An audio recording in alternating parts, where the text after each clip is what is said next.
진행하도록 하겠습니다. 일단 6월 소매 판매가 전월비 대비해서 그냥 보합권 보여줬고요. 그 다음에 IMF 무역장벽, 고금리 장기화 우려권, 그 다음에 필립 모리스 콜로라도 신규 공장 설립권, 이렇게 세 가지 메인으로 보시면 될 것 같습니다.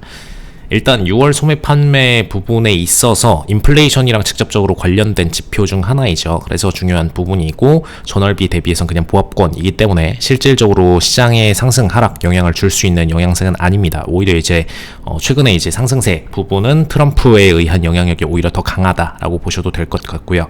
일단 소매 판매 증가 부분이 0.3% 정도로 상향 조정됐다라는 거 참고만 하시면 될 것 같습니다. 그래서 인플레이션 상해로 지표를 볼 때 금리 인하를 하기에 절대 부족한 시점은 아니다라고 보시면 되겠습니다. 그 다음에 IMF 무역장벽 고금리 장기화 우려권이 있는데, 일단 방금 얘기됐던 금리 인하에 대한 플랜은 어쨌든 이제 연준이 올해 추진하려는 정책적인 부분은 분명히 맞는데, 다만 이제 무역장벽 부분, 즉 이제 트럼프의 집권 가능성이 올라가는 상황에서 무역장벽에 대한 우려가 분명히 생기게 됐죠. 그러다 보니까 트럼프 입장에서는 무역장벽을 강화하려면은 오히려 이제 고금리의 상태를 통해서 본인들 시장으로 많은 자금들이 유입될 수 있는 여건을 마련해 주는 게 더 좋다라고 보는 입장이기 때문에 그런 부분에 있어서 고금리가 장기화될 우려도 있다라는 부분까지 언급이 되고 있습니다. 그래서 이 부분까지는 참고하시면 좋을 것 같고요. 다만 이제 성장률 부분은 3.2% 정도로 유지해서 보고 있다 정도까지 참고하시면 되겠습니다. 필립 모리스에서 콜로라도 신규 공장 설립권이 있는데, 사실 뭐 이 부분 자체가 어떤 주가에 있어서의 뭐 인덱스를 좌지우지할 만한 큰 사건은 절대 아니고요.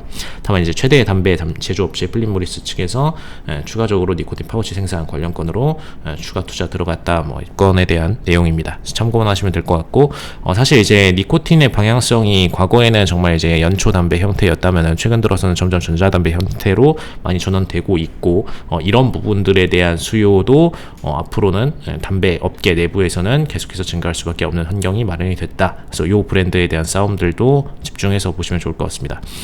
최근 철강업체 건에서 분기 이익, 뭐 추가 가격 하락 대비 이런 건들이 있는데, 현황 보시면은 스틸 프라이스 기준으로 계속해서 이제 감소 추이를 들어가고 있습니다. 그래서 사실 가격 자체가 계속해서 감소 추이를 들어가게 되면은 어쩔 수 없이 이익적인 부분들도 감소하게 되고 매출적인 부분들 당연히 떨어지게 돼요. 그래서 원자재 업계 같은 경우에는 최근 들어서 그렇게 현황이 좋을 수만은 없다라는 부분 참고하시면 좋을 것 같고, 특히 이제 철강 업체들도 마찬가지인 상황이다라는 부분. 그래서 우리나라 업체들도 마찬가지입니다. 결국에는 국제 시세와 연동이 가장 빠른 게 원자재 업계이기 때문에 우리나라 뭐 포스코라던가 관련 업계들도 마찬가지로 이 시세에 대한 영향을 받을 수밖에 없기 때문에 관련주 투자하시는 분들은 참고를 하셔야 된다라는 부분까지 보시길 바라겠습니다. 일단 이번 주 경제지표 거의 다 끝나가고 있고, 사실 이제 큰 지표들 없기 때문에 거래는 그냥 쭉 이어가셔도 전혀 무관하겠습니다. 네,